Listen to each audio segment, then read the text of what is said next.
ஒரே ஒரு 5 லிட்டர் இதய மந்த்ரா கடல் எண்ணெய் பேக் ஒரு மாசம் முழுசுக்கும் அத்தனை சமையல் முடிச்சு விடலாம். இதய மந்த்ரா.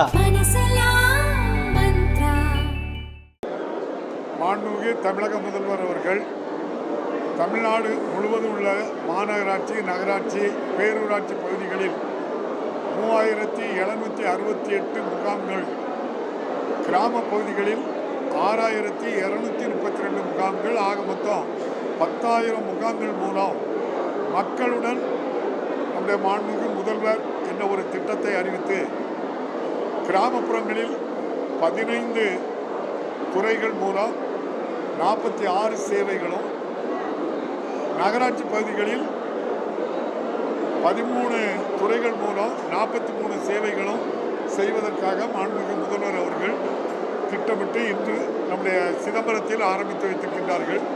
இது தமிழ்நாடு முழுவதும் இந்த திட்டத்தில் நம்முடைய கோரிக்கை மனுகள்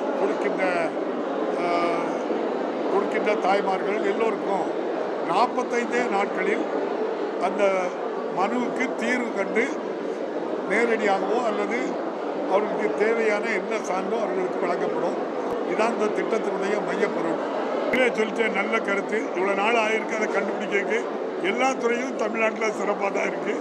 அதனால தான் பொருளாதாரத்தில் 9.69% நம்ம முன்னேற்றத்தில் இருக்கு. ஆமாம், நீங்கள் வந்து இவ்வளோ நாளும் கண்டுபிடிச்சிருக்காங்க. என்ன இவ்வளோ நாள் ஆகிருக்குங்க இந்த நடைமுறையை தெரிஞ்சுக்கிட்டீங்க. வாழ்த்துக்கள். நன்றியாக சொன்ன வாழ்த்துக்கள். உண்மையை சொன்னதுக்கு. ஆளுநர் மாண்புமிகு ராதாகிருஷ்ணன் அவங்க சொல்லியிருக்காங்களா, அவரை மாதிரி ஆளுநர் இருந்தால் பிரச்சனை வராது. ஆனால் அந்த ஒரு 3 நிமிஷம் மொத்தம் பேசினாங்க, அதை நான் பார்த்தேன். காவிக்கு பின்னால் ஒழிய வேண்டிய அவசியம் இந்த முதல்வருக்கு இல்லை. சொன்ன அந்த அரசியல் கட்சி தலைவர் சாத்தாங்குளம் சம்பவத்தில் இறந்தது யாருன்னே அவருக்கு தெரியல. இறந்தது ஜெயராஜ், அவர் சொல்கிறது ஜெபராஜ்னு சொல்கிறாரு. அது அப்போ எப்படி அவங்களுக்கு வசனம் எழுதி கொடுத்து வாசிட்டு போகிறாங்கன்னு எனக்கு தெரியல. ஜூலை மாதம் 22, 23 தகப்பனும் பையனை இறக்குறாங்க.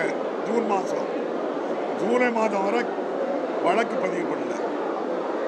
காவல்துறை அதிகாரியோ மாண்புமிகு அப்போது முதலமைச்சராக இருந்தவங்களோ நடவடிக்கை எடுக்கலை.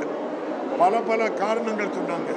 அப்போ நீங்கள் அப்போ இந்த முதல்வர் அன்னைக்கு சொன்னது, நீங்கள் அவங்க மேலே சரியான நடவடிக்கை எடுக்கலை அப்படின்னு சொன்னால் நான் கோர்ட்டில் போய் சிபிஐ விசாரணை கேட்பேன்னு தான் சொன்னாங்களே தவிர சிபிஐ விசாரணை வச்சதை அவமானம்னு சொல்லலை. இன்னைக்கு அஜித்குமார் சம்பவம் வெளியே வந்த உடனே முதல்வர் சம்பந்தப்பட்ட காவலர்கள் உடனே சஸ்பெண்ட் பண்ணுறாங்க, வழக்கு தொடுறாங்க, கைது பண்ணுறாங்க.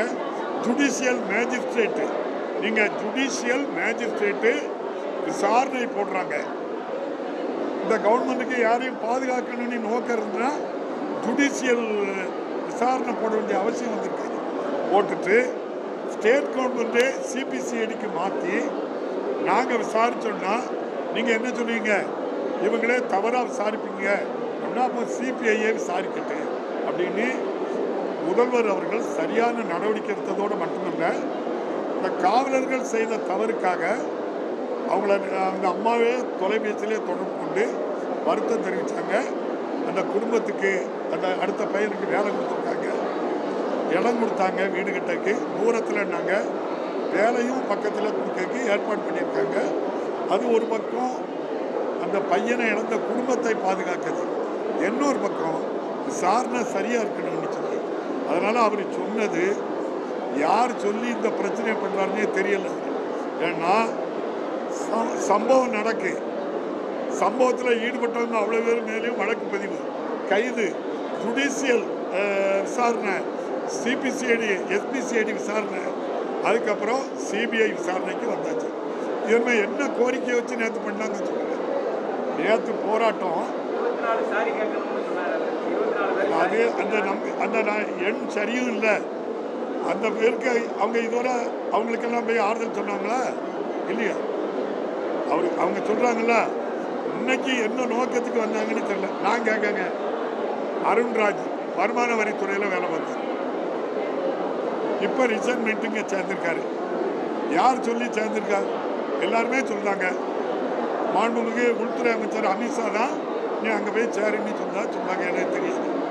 வருமான வரித்துறை எங்கள் வீட்டில் வந்து ரைடுக்கு வந்து அதில் என்ன குற்றம் சொன்னாங்க அல்லது புஷி ஆனந்தை வச்சு சரி பண்ணாங்களா?